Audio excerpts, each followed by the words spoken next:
taas ng mga bilihin pero ang liit naman ng sahod natin, Alex. Papaano natin to pagkakasyahin sa 3 nating anak? Iyon ang tanong ni Elma sa asawa niyang si Alex.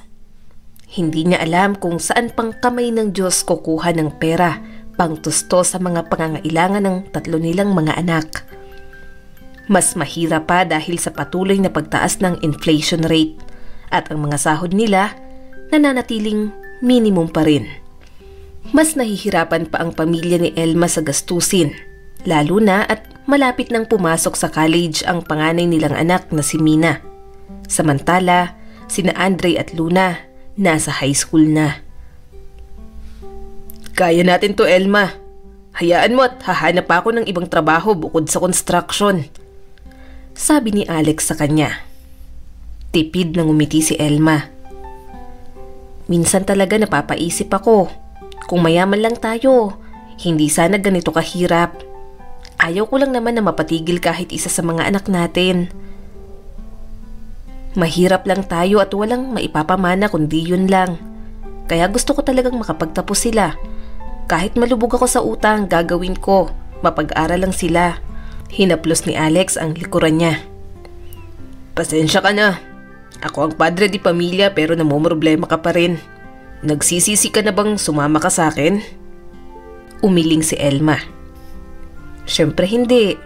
Wala din naman akong patutunguhan sa mga magulang ko noon. Desisyon ko namang sumama sa'yo. Kahit mahirap, maswerte pa nga ako sa'yo eh. Wala kang bisyo, masipag ka, mabuti kang asawa. Okay na sa akin yun, kahit hindi na yung mayaman tayo. Ngumisi si Alex at naglalambing na sumubsob sa leeg niya. 18 years na tayo. Pinapakilig mo pa rin ako. Tumawa si Elma. Pero sa kabilang banda, ano nga kayang mangyayari kung manalo ako ng jackpot sa loto? Tumaya ka na naman? Sorry na. Nagbabakasakali lang naman ako. Malay mo, ako na ang next jackpot loto winner. Hindi natin masasabi kung kailan darating ang swerte sa atin, Alex. Sabi pa niya sa asawa. Ang tagal mo nang tumataya dyan, hindi ka naman tumatama. Baka naman malas ang sinasabi mo, Elma. Nag-aaksaya ka lang ng pera at panahon. Tumayo ang asawa niya at halatang naiinis sa ginawa niya. Yon ang problema kay Elma. Hindi niya mapigilang palaging tumaya sa loto. Kahit natitirang pera niya sa wallet, itataya niya pa iyon at natatapos ang araw na wala naman siyang napapala. Ang kaso, parang naging daily routine niya na. Hindi kompleto ang araw niya kapag hindi siya tumaya sa loto. Ayaw ni Alex sa ginagawa niya. Maayos ang pagsasama nila pero iyon ang palaging dahilan sa away nila. Ang pagtaya niya sa loto. Mama, may project po ako sa school. Imporma agad ng bunso niyang anak na si Luna. Tumango na lang si Elma. Sige anak, gagawan ko ng paraan. Ilang sandali pa ay dumating na rin ang panganay niyang anak na si Mina. Nandito na po ako, Mama. Sorry po, ginabi na po ako. Oh, mukhang pagod na pagod ka. Kumusta anak? Tiningnang mabuti ni Elma ang anak. Nag-shoot po kami para sa final project kaya po napagod ako at ginabi na rin. Sagot ni Mina sa kanya. Huminga ng malalim si Elma. Ayaw niyang nakikitang napapagod ang mga anak niya. Minsan nga, gusto niyang bigyan ng malaking baon si Mina dahil mas kailangan nito lalo na't graduating na sa senior high school. Pero kapag ginawa niya yon, kukulangin naman sila sa budget. Laking pasasalamat na nga lang ni Elma na matiisin ang mga anak nila ni Alex. Hindi marunong magreklamo ang mga ito. Hindi rin marunong mamili ang mga ito at nakokontento sa kung anong nakahain. Kahit papaano, proud si Elma na tama ang naging pagpapalaki niya sa mga anak niya. Tawagin niyo ng papa niyo, sabihin niyo kakain na. Kapag hindi siya kamo pumunta rito, sa labas siya matutulog. Pananakot ni Elma para marinig ng asawa niyang nasa bakuran lang nila at may kinukutingting na kung ano. Sabihin niyo sa mama niyo, wala akong pakialam. Bahala siya dyan. Malakas na sagot ni Alex sa kanya. Tumawa si Mina. Nag-aaway na naman po ba kayo ni Papa? Hindi, tampuhan lang. Mga anak, kayo na nga muna ang maghain ng pagkain. Susuyuin ko lang ang magaling ninyong ama. Sabi ni Elma sa mga anak. Lumabas agad siya at tumabi kay Alex. Mas lalo siyang nainis nang lumayo sa kanyang asawa. Mukhang seryosong nagtatampo talaga ito sa kanya. Ano? Matitiis mo ba talaga ako? Nag-aaway tayo. Rule natin to, di ba? Walang kakain. Walang tutulog hanggang hindi tayo nagkakaayos. Pareho tayong pagod sa trabaho. Huwag na natin tong palakihin pa. Ayaw mong pag-usapan, Alex? Tanong ni Elma sa asawa. Tumingin ito sa kanya. Huwag ka nang tataya sa loto. Oo na, sige na, hindi na. Sagot niya. Pinanliitan siya ng mga mata ni Alex. Alam mo bang ginagawa mo ng parang kabuhayan niyang pagtaya mo? Kaso, palugi ka. Sumusugal ka at hindi mo alam kung may mapapala ka. Pero, gusto kong tumigil ka na. Ang dami mo ng talo. Wala akong tiwala sa sinasabi mo. Palagi namang nauulit. Mangako ka, Elma. Huminga siya ng malalim. Pangako, hindi na ako tataya. Please, bati na tayo. Hinila siya ni Alex at nanggigigil na niyakap siya. Halika nga dito. Alam mo namang hindi kita matitiis. Isang suyo mo lang. Pagkatapos nilang magkabati ay pumasok na sila sa loob ng bahay. Maliit lang ang bahay nila pero masaya. Toyo at gulay lang ang ulam nila pero nabusog naman sila. Sa buhay na mayroon ng mag-anak, nagiging simple lang ang problema kapag simple lang din nilang tinitingnan. Lumipas ang mga araw. Ganoon pa rin ang takbo ng buhay ng pamilya ni Elma. Isang kahig, isang tuka. Ni wala man lang silang ipon. Perang madudukot kapag nagkaroon ng emergency ang isa sa kanila. Abala sa paghihiwa ng ingredients sa Elma nang dumating ang anak niyang may pasa sa mukha. Diyos ko, anong nangyari dyan? Tanong ni Elma sa anak niyang si Andre. Pinunasan nito ang mga luha. Sinuntok po ako ni Amir. Sinuntok ko rin po siya. Ano? At bakit ka nakikipag-away? Gulat na tanong niya sa anak. Mas lalong umiyak si Andre. Inaasar niya po tayo eh. Pamilya daw po tayo ng mga utang. Uminit agad ang dugo ni Elma. Alam niya sa sarili niyang puro siya utang at nahihirapan siyang makapagbayad. Gayunpaman, walang karapatan ang mga taong pati mga anak niya ay idamay pa. Husgahan na siya mula ulo hanggang paa. Huwag lang ang mga anak niya. Hoy Elma, lumabas ka dyan! Harapin mo ako! Sigaw ni Lita sa labas ng bahay nila. Lumabas agad si Elma. Nakita niya agad ang mga kapitbahay niyang mga tsismosa. Nang tingnan niya si Lita, kasama nito ang anak na may black eye. Hoy Elma, kita mo tong ginawa ng anak mo sa anak ko? Binigyan niya lang naman ng black eye ang anak ko. Sigaw ni Lita sa kanya. Napairap si Elma. Yang anak mo ang nanguna. Gumanti lang ang anak ko. Kung hindi ka ba naman isang tsismosa at kalahati, edi sana hindi nalaman ng mga anak natin ang dapat na para sa matatanda lang. Kung tinuturuan mo ba naman ng magandang asal, edi sana hindi mapapaawa yan. Namaywang si Lita. Hoy, Elma, huwag mo kini-question ang pagpapalaki ko sa anak ko. At bakit? Totoo naman na. Lubog na lubog ka sa utang. Ni hindi ka nga makapagbayad. Oh, ano ngayon? Hindi naman ako nagtatago. Hinaharap ko naman sila. At kung makapagsalita ka, parang may utang ako sa'yo. Hoy ka rin, Lita. Wala akong utang sa'yo. Kaya hindi ako magpapabango ng pangalan sa'yo. Sabi pa ni Elma. Pero, tumawa si Lita. Aba, ganyan tayo eh. Kung sinong maraming utang, siya pa ang makapalang mukha. Ano naman, kung para sa mga anak ko gagawin ko. Huwag kang magmalinis. Bago ka manghusga, linisin mo muna ang sarili mong bakuran. At least ako, marangal pa rin ang ginagawa ko. Ang asawa mo, di ba, nagtutulak ng shabu kaya may pangtustos ka dyan sa nilalaklak mong luta tayon? Buwelta ni Elma. Hayop ka! Bigla na lang hinila ni Lita ang buhok niya.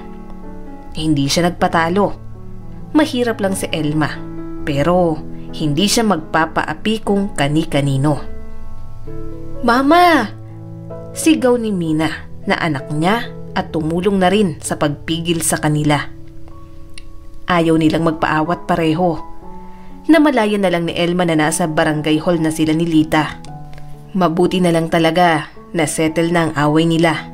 Kung hindi pa dumating ang asawa ni Elma para sunduin siya, magmamatigas pa siya. Bakit ka naman nakipag-away, Elma? Hindi mo na lang sana pinatulan. Sabi ni Alex sa kanya.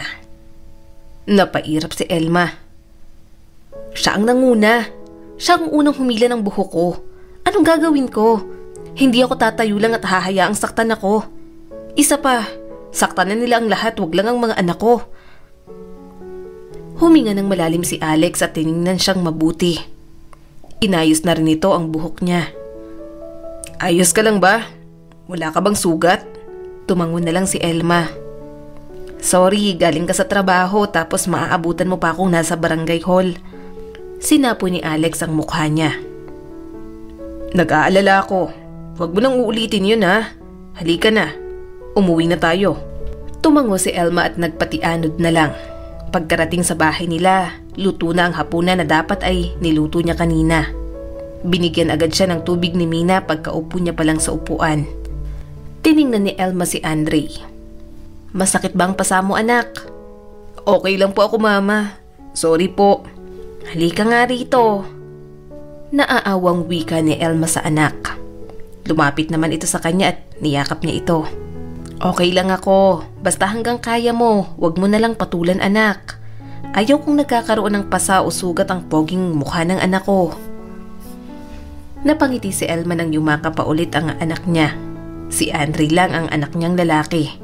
Alam niyang hindi ito malambing sa kanya. Siguro lang ay nagigilty lang ito dahil maging siya ay napaaway pa. Naagaw ang atensyon ni Elma sa announcement ng mga numerong lumabas sa loto. Kumunot ang noon niya ng pamilyar sa kanya ang mga numerong lumabas. Elma, halika na, kumain na tayo. Paanyaya sa kanya ni Alex. Sandali lang. Tumayo agad si Elma. Nagmamadaling pumasok sa kwarto nilang mag-asawa.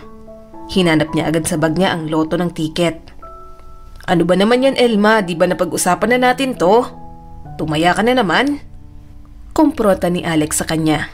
Napalunok si Elma sa sobrang kaba. Sandali lang, titingnan ko lang. Lumabas agad siya at tiningnan ang TV nilang dipokpok pa.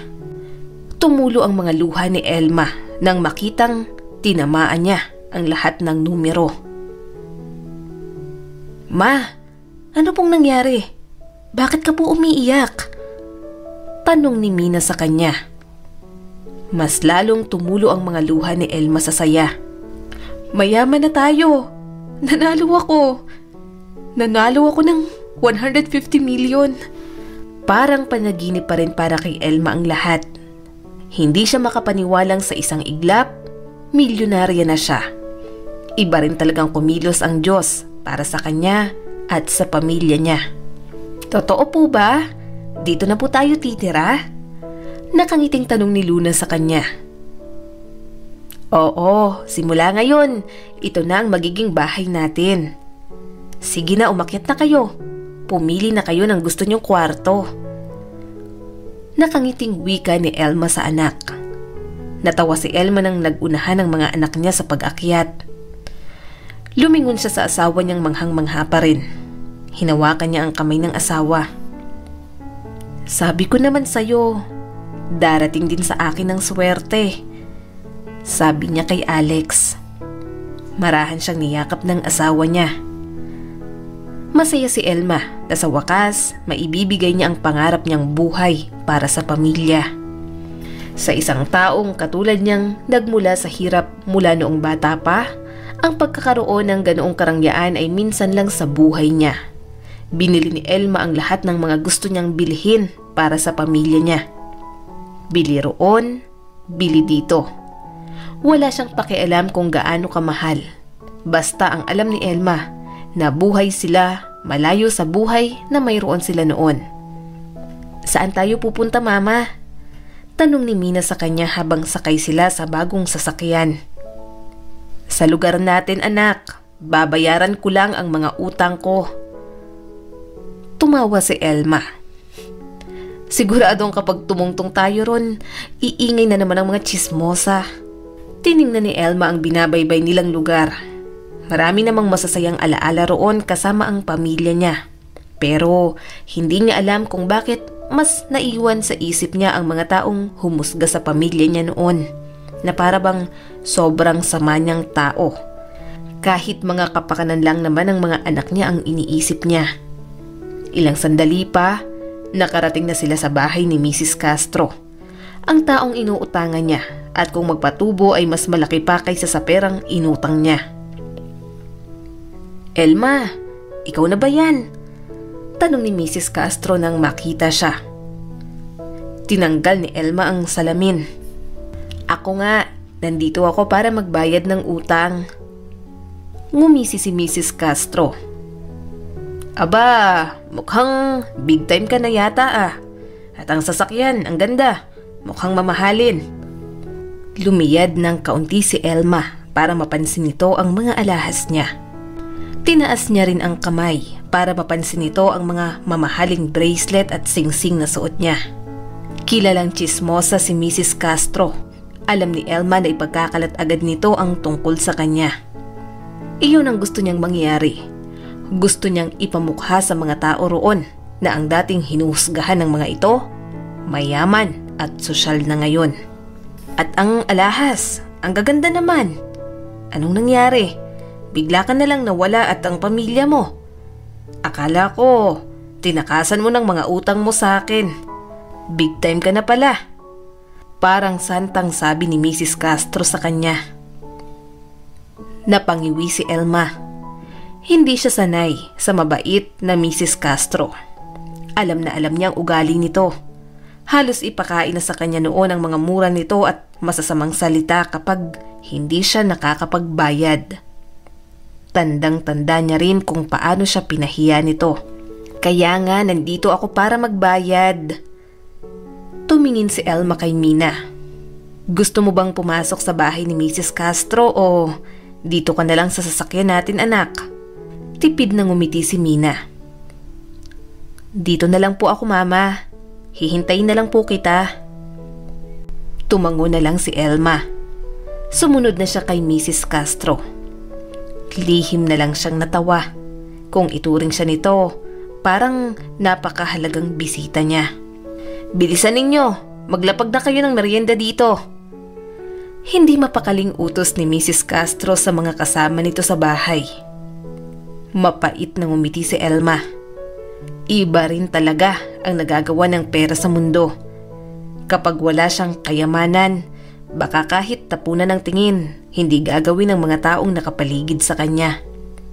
Pati kabaitan at pakikisama sa ibang tao, nabibili lang din ng pera.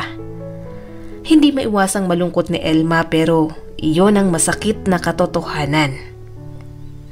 Pagkatapos niyang magbayad kay Mrs. Castro ay umalis na rin naman siya.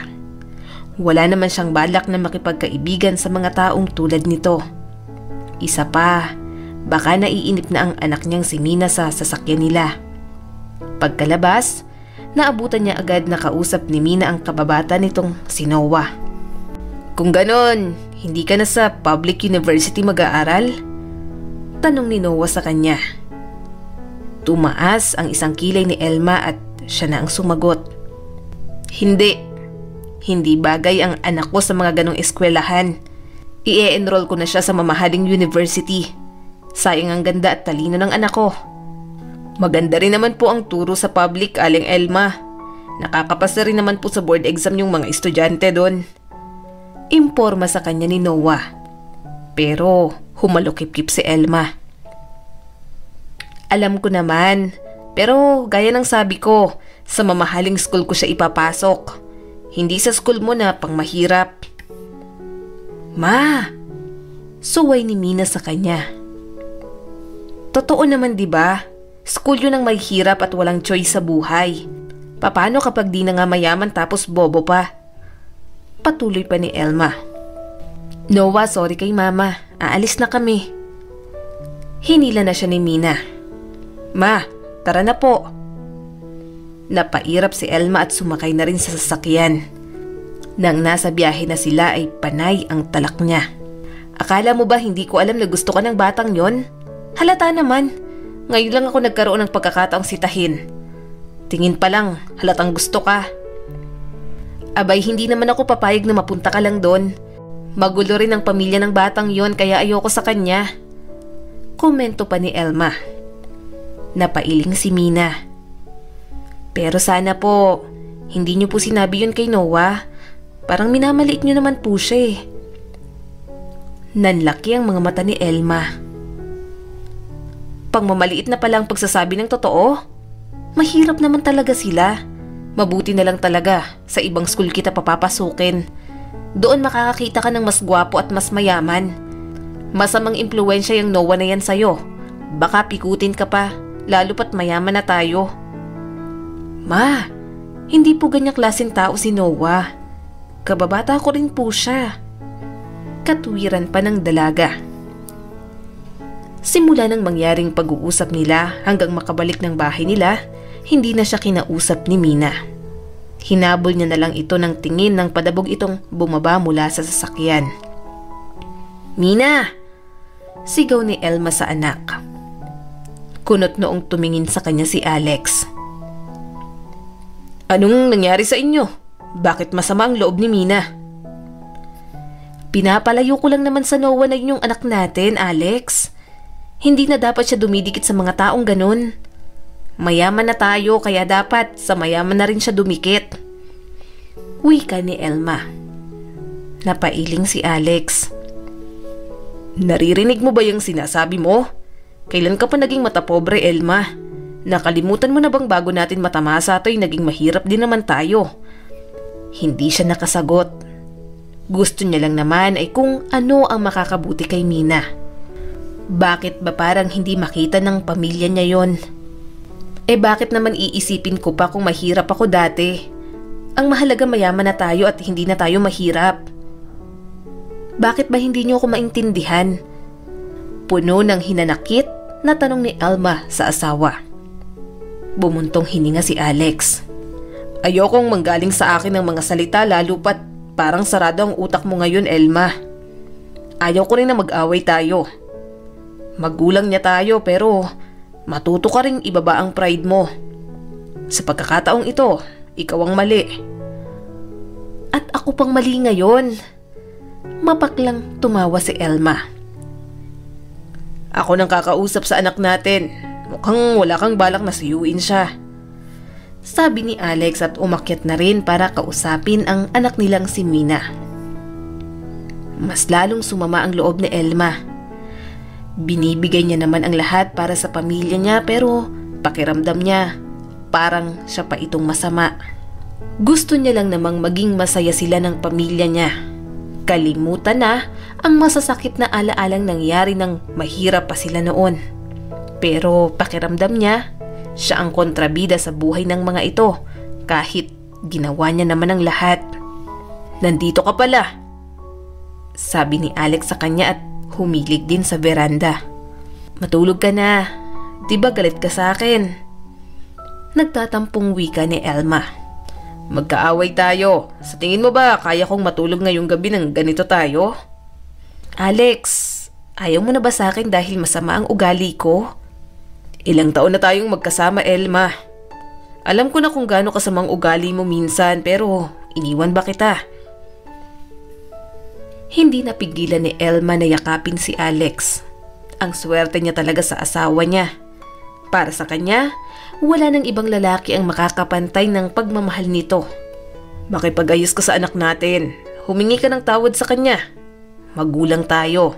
Pero kahit anak natin si Mina, kung alam mong ikaw ang may pagkakamali, matuto kang humingi ng tawad. Kinabukasan, kumatok si Elma sa kwarto ng panganay niyang anak. Pinagluto niya pa ito ng paborito nitong turon para sa merienda. Nang makapasok siya ay naabutan niyang seryoso sa pag-aaral si Mina. May dala akong turon para sa'yo, anak. Nilagyan ko ng langka. Yung favorite mo. Pwede ba kitang makausap? Marahang tanong ni Elma. Ma, sorry po kung nasagot ko kayo kahapon ng ganun at napagtabugan pa. Ako dapat ang mag-sorry, anak. Sorry kung ginawa ko yun sa kaibigan mo. Tama ka. Hindi ko dapat ginawa yon. Tipid na ngumiti si Mina. Kilala ni Elma ang anak niya. Madali itong magalit pero madali rin itong magpatawad. Mababaw lang ang kaligayahan ng anak niya. Kaya kahit sa simpleng bagay lang, sobrang saya na agad nito. Naisip ko, anak, para makabawi, pwede naman akong magpa-party. Tapos imbitahan mo kahit sinong gusto mong imbitahan. Suhestyon niya pa sa anak. Hindi ko naman po birthday, mama. Lagpas na po. Okay lang yon. Pangarap ko sa'yong makapaghanda ka ng marami. Gusto ko sanang mangyari yon kahit late na ang celebration. Okay ba yun sa'yo? Okay na po ako. Gastos lang po yun, mama. Anak, huwag mong isipin ang gastos. Akong bahala. Magpa-party ka. Walang nagawa si Mina sa gusto niya. Gusto lang naman niyang makitang maranasan ng panganay niyang anak ang makapag-celebrate ng bonggang birthday. Lalo na't dalaga na ito. Isa pa, pangbawi niya na rin sa kasalanan niya. Lumipas ang mga buwan at taon ay nakontento na lang si Elma sa perang mayroon siya. Para sa kanya, hindi basta-bastang nauubos ang milyones niya sa bangko. Hay, ang ganda naman ng bag mo. Sabi ng isang babaeng nakasabay niya minsan sa pamimili sa grocery store. Ngumiti si Elma. Branded to, limited edition pa.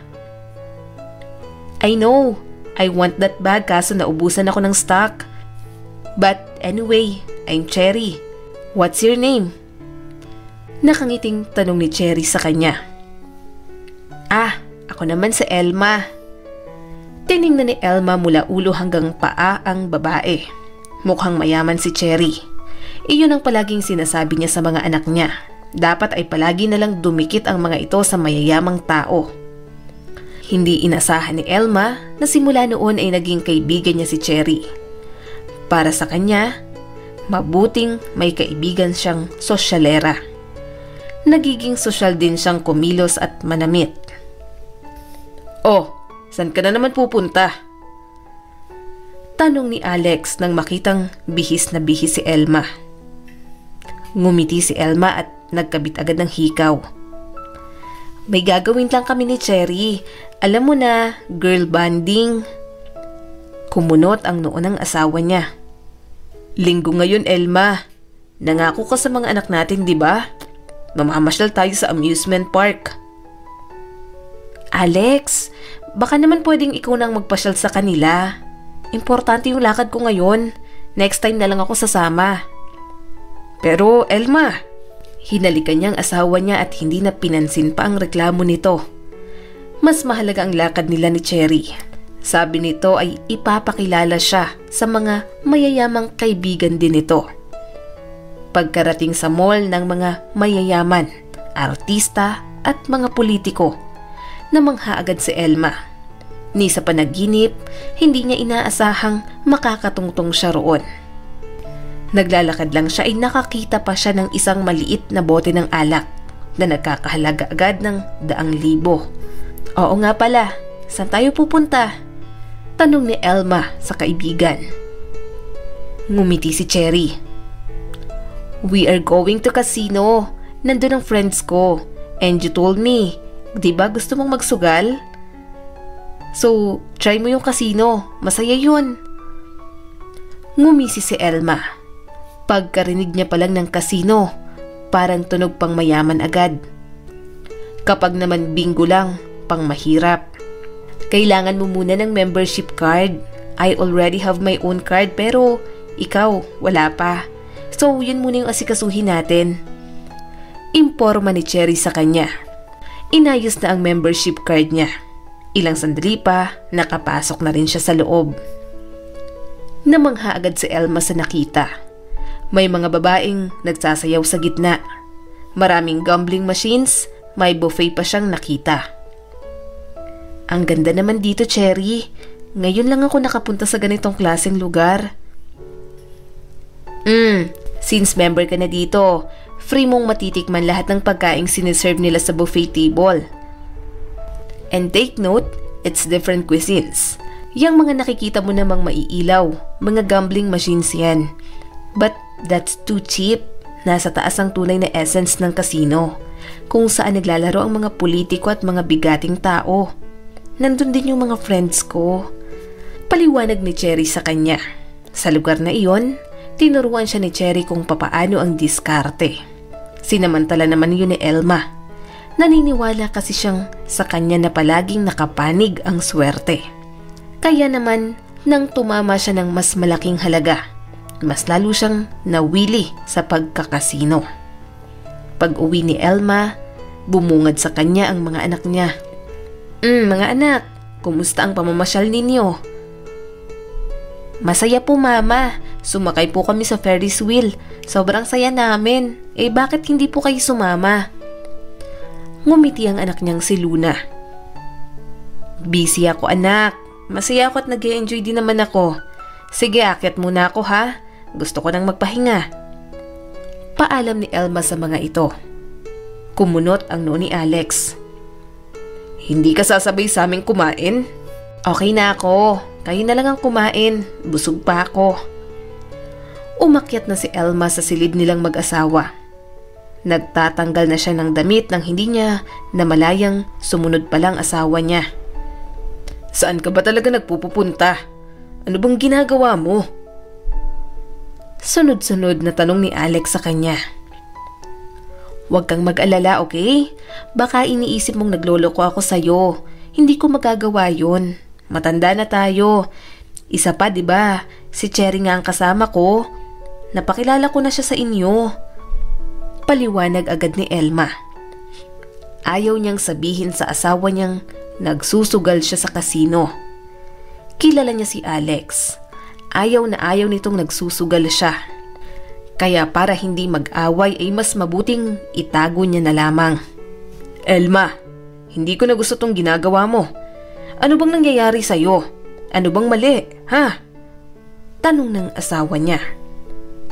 Marahas siyang lumingon kay Alex. Wala nga sabi. Bakit ba ang kulit mo? Pagod ako pero heto ka't inaaway mo ko. Bahala ka dyan, matutulog na ako. Nagbago ka na. Hindi na ikaw ang dating Elmang nakilala ko. Napailing na wika ni Alex. Pumasok si Elma sa walk-in closet nila at padabog na isinara ang pinto. Napairit na lang siya sa inis sa asawa. Basta ng gabing iyon, isang beses sa buong pagsasama nila, tinulugan na lang nila ang isa't isa at hindi man lang pinag-usapan ang kanilang problema. Lumipas ang mga buwan, nalulung si Elma sa sugal. Hindi niya na mapigilan ang sarili niya. Palagi na siyang umaalis, napupuyat para lang magsugal. Saan ka na naman nagpunta? Malamig na tanong ng asawa niya. Diyan lang. Napairap na wika ni Elma. Diyan lang? Alam mo ba kung anong araw ngayon? Recognition day ng mga anak natin tapos wala ka. Tinatawagan kita pero hindi kita makontak. Ano ba talagang pinagkakaabalahan mo para makalimutan mo ang mga anak natin? Nang gagalaiting tanong ni Alex sa kanya. Hindi nakapagsalita si Elma. Nawala sa isip niya ang recognition day ni na Andre at Luna. Nakita niya sa sala ang dalawa. Nang makitang nag-aaway silang mag-asawa, nagmamadaling umakyat ang mga ito. Ni hindi man lang siya binati ng mga anak niya. Sa pagkakataong iyon, alam ni Elma na nagtatampo na sa kanya ang mga bata. May lalaki ka ba? Sabihin mo sa akin.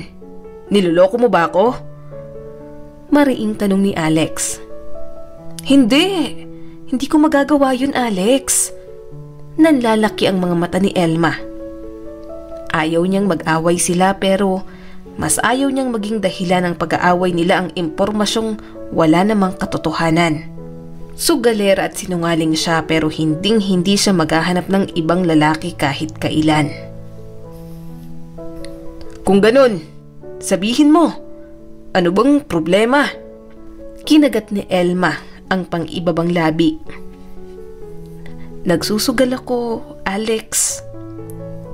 Bumaha ang gulat sa mukha ni Alex. Anong sabi mo? Bakit magsusugal ka pa? May pera na naman tayo ah. Noon, pinalagpas kita pero ngayon, ano to? Nagpupuyat ka gabi-gabi. Madaling araw ka nang umuuwi. Para ano? Para magsugal? Alex, bakit parang hinuhusgahan mo pa ako? Pera ko naman yun, kaya gagawin ko kung anong gusto kong gawin. Sigaw ni Elma sa asawa. Nakakainsulto ka. Napailing si Alex bago siya tinalikuran. Alex! Sigaw pa niya at sinundan sa kwarto nila ang asawa. Tiningnan niya na lang na kumuha ng unan at kumot si Alex. Nagkatinginan ulit sila bago ito lumabas at iwanan siya sa kwarto. Walang nagawa si Elma kung hindi sapuhin na lang ang ulo at damhin ang problema niya sa pamilya. Kinabukasan, balak niya sanang makipag-ayos kay Alex, pero maaga itong nag-asikaso. Kumunot ang noo niya ng simpleng t-shirt at pants lang ang suot ng asawa niya at kupas pa iyon. Bakit ang aga mo? Saan ka pupunta?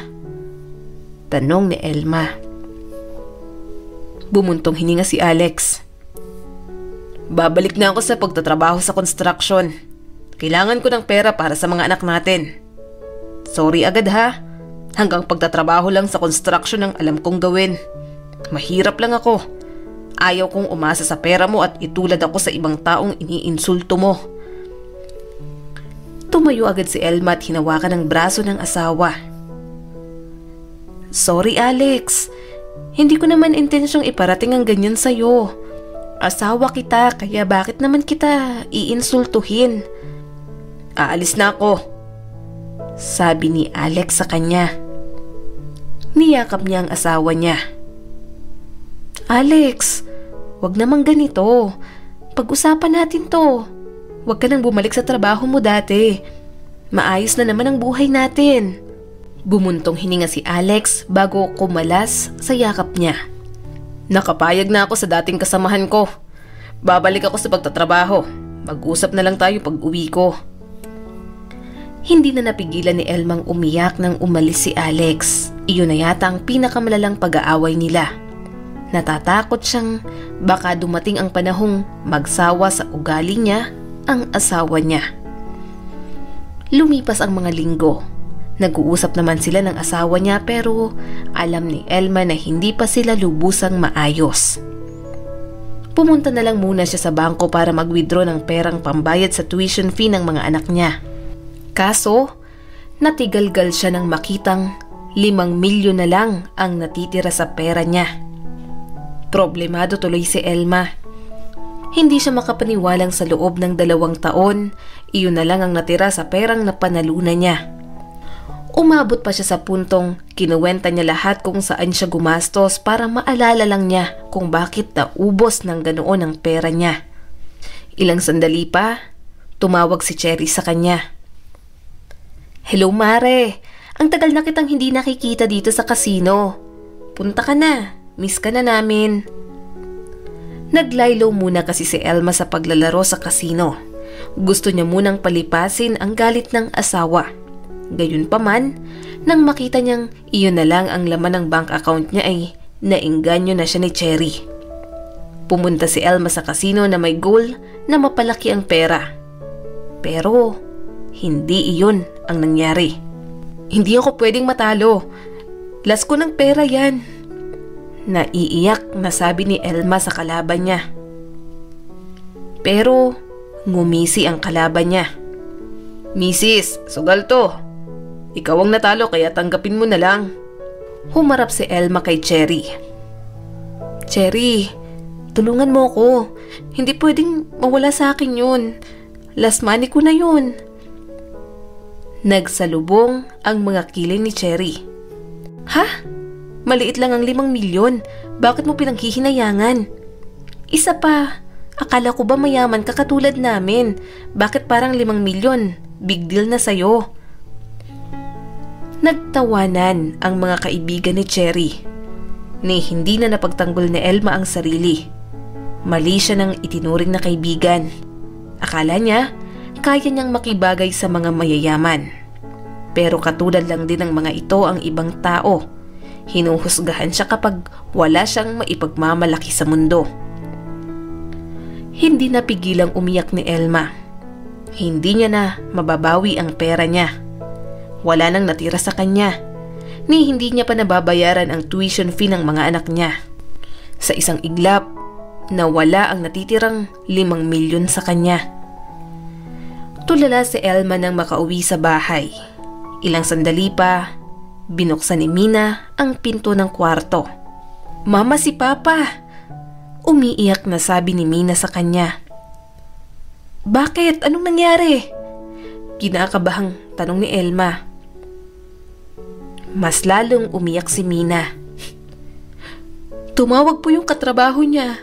Na-aksidente raw po si Papa. Isusugod na raw po sa ospital." Kahit nanginginig si Elma ay mabilis siyang tumayo. Kailangan niyang kumilos. Na-aksidente ang asawa niya. Sunod-sunod ang problema niya. Pero kailangan niyang umahon para hindi siya lumubog. Pagkarating sa ospital, nalaman niyang malala ang kalagayan ni Alex. "Tatapatin ko na po kayo, Mrs. Hindi po maganda ang lagay ng asawa ninyo. In comatose state na po siya at hindi natin alam kung kailan siya magigising. But I assure you, magigising ang pasyente. Pero ihanda niyo po ang mga sarili ninyo sa mga consequences. Maaaring hindi na siya makalakad kapag nagising siya." Paliwanag ng doktor sa kanya. Hindi na napigilang mapahagulgol ni Elma. Awang-awa siya kay Alex. Kung hindi niya lang sana ito inaway, kung nakinig lang sana siya rito, hindi na ito magpupumilit na magtrabaho at maaaksidente pa ito ng ganoon. "Ibebenta mo po ang bahay, Mama?" Tanong ni Mina sa kanya. Tumango si Elma. "Pati mga sasakyan natin. Bumalik na lang tayo sa dati nating bahay. Ayusin na lang natin. Maraming gastusin ng papa mo sa ospital." "Bakit po? Wala na po ba tayong pera? Yung napanalunan niyo sa loto, ubos na po ba?" Tanong ni Mina sa kanya. Hindi na napigilang umiyak ni Elma sa harap ng mga anak. "Sorry. Nalulung ako sa kasino. Hindi ko naman inaasahang mauubos ng ganun. Hindi ko na alam kung paano babayaran ang mga gastusin ng papa niyo sa ospital. 1 buwan na siyang comatose. Hindi ko alam kung gigising pa siya pero ayaw ko siyang sukuan. Marami pa akong kasalanan sa kanya at hindi pa ako nakakahingi ng tawad. Mahal na mahal ko ang papa niyo." Niyakap siya ni Mina. "Okay lang, Mama. Nangyari na. Wala na tayong magagawa. Huwag ka pong mag-alala. Lilipat na lang po kami sa public school para hindi po malaki ang gastos. Kaya po natin to. Magpakatatag ka lang po." Nagtulong-tulong na nga silang mag-iina. Kahit ganoon ang nangyari sa buhay nila, kahit papaano ay masaya silang sinusuportahan ng isa't isa. Nagtampo man ang mga ito, pero ni minsan, hindi niya pa narinig magreklamo ang mga anak. Lumipas ang 1 buwan, sa wakas, nagising na rin si Alex. Sa ospital, inalagaan ni Elma ang asawa niya hanggang sa makarecover ito. "Pasensya ka na, Elma. Kailangan nating ibenta ang bahay dahil sa akin." Malungkot na sabi ni Alex sa kanya. Umiling agad si Elma at hinaplos ang mukha ng asawa. "Gagawin ko ang lahat para sa'yo. Ako nga ang dapat mag-sorry. Ang dami kong nagawang mali. Muntik pang masira ang relasyon natin bilang mag-asawa. Pero sana kahit nangyari yun, inintindi kita. Asawa mo ko kaya dapat ako ang unang umintindi sa'yo. Kaso umiwas lang ako. Iniwasan ko ang problema natin." Tumulo ang mga luha ni Elma. "Hayaan na lang natin. Babalik tayo sa dating bahay natin pero ituturing ko yung bagong simula para sa atin, Alex. Pangako, hindi ko na kayo bibiguin." Nang tuluyan ng makarecover si Alex ay bumalik sila sa dati nilang bahay. Kung tutuusin, alagain na ang asawa niya dahil nalumpo ito. Pero ni minsan, hindi niya itinuring na pabigat ang asawa niya. Bukod doon, tinulungan naman siya ng mga anak niyang mag-alaga. Marami nang nagawa sa kanilang pamilya si Alex kaya si Elma naman ang kikilos para sa mga ito. Sa natitirang pera ay kumuha siya ng pwesto sa palengke at nagtinda siya ng mga gulay. Minsan, tinutulungan siya ng mga anak niya kapag walang pasok ang mga ito. Yan ang napapala ng mga taong nagkapera lang yumabang na. Nang mamaliit sa kapwa, dito pa rin naman palang bagsak. Natatawang parinig sa kanya ni Lita habang bumibili ng gulay sa katabing tindahan. Hindi na lang pinatulan ni Elma. Wala siyang panahon para pakinggan pa si Lita at ang mga tsismosang pinuputakta na naman ang buhay nila. Pwede ho ba, Aling Lita? Tigilin niyo na ho ang pagchichismis sa mama ko. Ano po bang napapala ninyo dyan? Nakakapera ho ba kayo? Nabubusog ho ba kayo? Tanong ni Mina kay Lita. Pinameywangan ni Lita ang anak niya. Tingnan mo, bastos ang anak. May pinagmanahan talaga. Anak, tama na. Huwag mo nang patulan. Suway na lang ni Elma kay Mina. Hindi po mama, sumusobra na po eh. Akala niya po yata siya ang nagpapalamon sa atin. Humarap ulit si Mina kay Lita. Ay mabuting tao po ba kayo, Aling Lita? Kung may bastos man ho dito, kayo ho yun. Nananahimik ang mama ko. Nanggugulo ho kayo dyan. Try niyo ho kayang pagkaabalahan ng anak ninyong rugby boy. Baka mapunta pa sa tamang landas. Tumawa ang mga tao sa palengke. Mahina ring tumawa si Elma. Kaya siguro mas madalas silang magkaroon ng tampuhan ng panganay niyang anak dahil magkaugali lang naman sila. Katulad niya, hindi basta-basta nagpapatalo si Mina. Mga buwisit kayo! Sigaw ni Lita at napapahiyang umalis na lamang. Huminga ng malalim si Elma. Hindi mo na sana ginawa yun, anak. Alam mo namang likas na chismosa yun.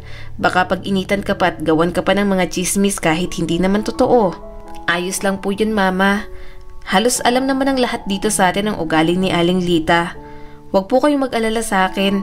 Hindi naman po ako nagpapadala sa sinasabi ng ibang tao. Tinulungan niya si Mina na magtinda at magsara ng tindahan nila. Pag-uwi nila sa bahay, naabutan nilang nasa labas si Noah at may dalang isang bungkos ng mga bulaklak. Anong ginagawa mo rito? Gulat na tanong ni Mina sa lalaki. Napalunok si Noah at tumingin sa kanya. Aling Elma, alam ko pong hindi niyo ako gusto para sa anak ninyo. Pero magbabaka sakali pa rin ako. Alam ko rin po na mag-aaral muna ang iniisip ni Mina ngayon. Pero gusto ko pong formal na magpaalam sa inyong liligawan ko po siya. Mahal ko po ang anak ninyo at handa po akong maghintay. Tiningnan ni Elma ang anak. Gusto mo ba yan? Namula agad si Mina. Mama! Tumawa si Elma at tumingin muna kay Noah. May tiwala naman ako sa anak ko. Alam kong magaling siyang pumili ng taong magugustuhan. Ngayon, wag ako ang kausapin mo sa bagay na yan. Pumasok ka at kausapin mo si Alex. Sumabay ka na rin sa amin sa hapunan. Napalunok si Noah at marahang inabot kay Mina ang mga bulaklak. Para sa'yo, Mina. Salamat. Nahihiyang sabi ng dalaga. Napangiti na lang si Elma at nauna nang pumasok sa bahay nila. Nasa pintuan pa lang siya ay gusto na siya agad hilahin ni Alex para yakapin. Kahit naka-wheelchair ang asawa niya, basta kapag naglalambing talaga sa kanya ay walang makakapigil dito. Alex, ano ba? Amoy palengke ako. Diligo muna ako. Mabango ka pa rin naman. Pabirong wika ni Alex. Nandyan yung maliligaw ni Mina. Anong sabi mo? Tumigil ka ha. Kilala kita, Alex. Kausapin mo lang ng maayos. Huwag mong tatakutin. Parang gulong talaga ang buhay. Minsan nasa taas, minsan nasa ibaba. Tama rin ang sinabi nila na ang mga taong nagmamataas, ibinababa. At ang mga taong nagpapakumbaba, itinataas ng Diyos. Alam na alam ni Elma ang lahat ng iyon. Sa dami niyang pinagdaanan sa buhay, wala na siyang ibang magawa kung hindi tawanan na lamang ang mga iyon. Hindi ka ba nagsisising ako ang naging asawa mo? Tanong ni Elma kay Alex habang pinapanood nila ang mga anak nilang nagkukulitan sa tabing dagat. Matanda na tayo at lahat. Tinatanong mo pa rin sa akin yan? Hindi ka pa ba naniniwalang wala na akong ibang babaeng maisip na maging asawa bukod sa'yo? Napangiti si Elma. Tingnan mo yung mga anak natin. Parang bumalik sa pagkabata. Hanggang ngayon, hindi pa rin ako makapaniwalang nakatapos silang tatlo at may magaganda ng trabaho. Ang galing mo kasi, sabi sa kanya ni Alex. Hindi lang ako, kundi tayo. Pareho natin silang pinalaki. Pareho tayong naghirap para sa kanila. Kaya magaling tayong mga magulang. Marami na silang pinagdaanan. Marami na silang hirap at pagsubok na naranasan sa buhay nila. Gayunpaman, nanatili pa rin silang matatag at masaya. Minsan, hindi maiwasan ni Elma na manghinayang. Pakiramdam niya nang maging milyonarya siya noon. Binigyan na siya ng pagkakataon ng Diyos pero sinayang niya lang din. Napangiti ang mag-asawa. Hinahayaan nila ang kanilang mga anak. Total, may mga sarili na namang buhay ang mga ito at kaya nang magdesisyon para sa sarili. Nandoon na lang sila ni Alex para suportahan ang mga gusto ng mga anak nila.